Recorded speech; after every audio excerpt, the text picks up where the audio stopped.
good Lord protect and watch over me.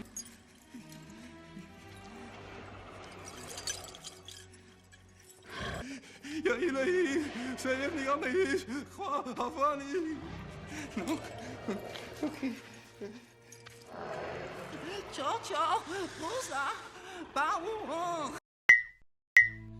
So I came across a funny post on Facebook the other day that reminded me of one of my favorite movies, The Mummy. It specifically spoke about one of my most favorite scenes in the movie, where we see a character named Beni pretty much pray to a harem of deities, all in hopes of them saving him from the horror that is Imhotep resurrected. And it got me thinking about really how brilliant the writing in The Mummy is, and really why it stands the test of time as one of the best adventure movies ever made. Hi, my name is Chuck and you're watching Stories with Chuck.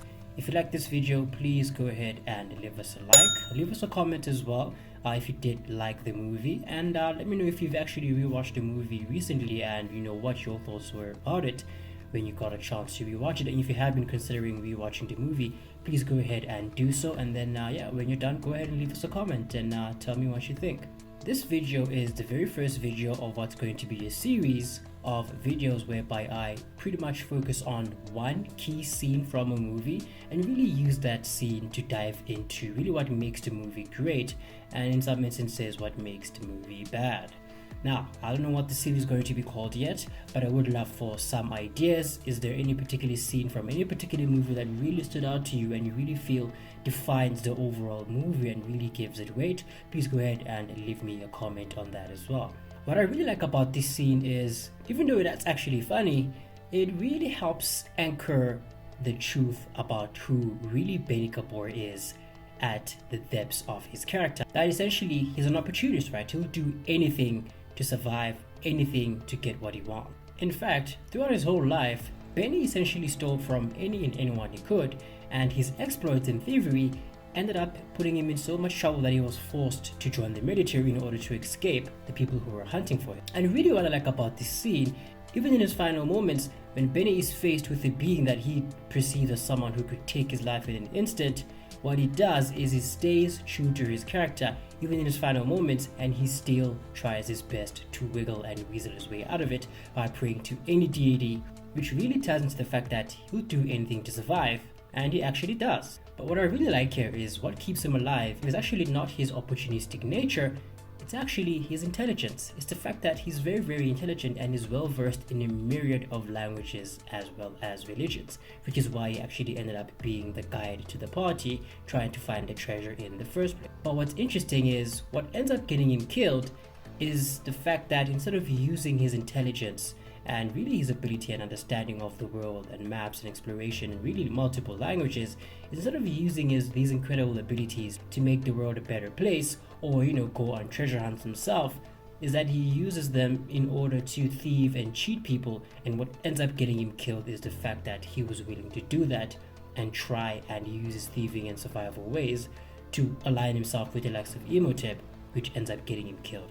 I'm writing my first novel, and this scene, and even making a video about it, has been an incredible lesson on how even one scene which is an interaction with just a side character, can be so layered and full of so many elements that help us understand the character and of course help ground the world and the world building of what's going on in the overall movie as well. And it achieves multiple objectives at once, right? It makes the audience laugh, it gives weight to the horror that is Imhotep, and it further confirms that Beni will do anything to survive. And of course, in that scene, that's where we first learn just how strategic Imhotep is. He will actually keep you alive as long as he finds you necessary for his cause. If you're a writer, I invite you to watch the movie again from the perspective of a writer and really analyze the writing styles and really what they did with the characterization, the plot, the pacing, the villains, the side characters, really every single thing within the movie. The Mummy is an epic adventure movie with lots to cover in terms of world building, characterization, a lot, right? And that's why I had to make a video about this really particular scene. It's really one of my favorite scenes in any movie franchise. What about you? Do you have any specific scenes you like from any movie that you'd like me to cover in this series? I'll be going over a scene, analyzing it, and really diving deeper into how it ties into the movie as well as the characterization and of course the overall plot. Let me know in the comment. Thank you for watching this video. Just wanted to keep it nice and short. If you enjoyed this video, please consider leaving a like, leave us a comment as well. If you really liked the video, please go ahead and consider subscribing. That would mean the world to me, most especially if you clicked on the notification bell to get notified on future videos. If this is your first time on the channel, welcome.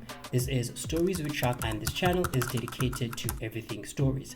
I'll be making video essays, short videos where I'll be analyzing movies, books, television series, upcoming movies, new movies I just watched, or just like this video, movies that are blasts from the past that I really enjoyed and I feel give us a really beautiful lesson on the art of screenwriting. Now, to be completely transparent, my goal with this channel, my first ever goal with this channel, is to actually buy a camera as well as a softbox so I can create much more higher quality content for you guys, something much more cinematic, you know, with things like close-ups, b-roll, stuff like that. Basically a movie within a movie.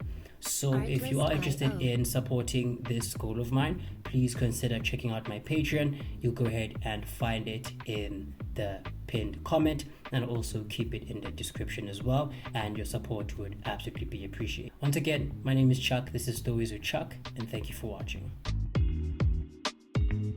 Music licensing reimagined.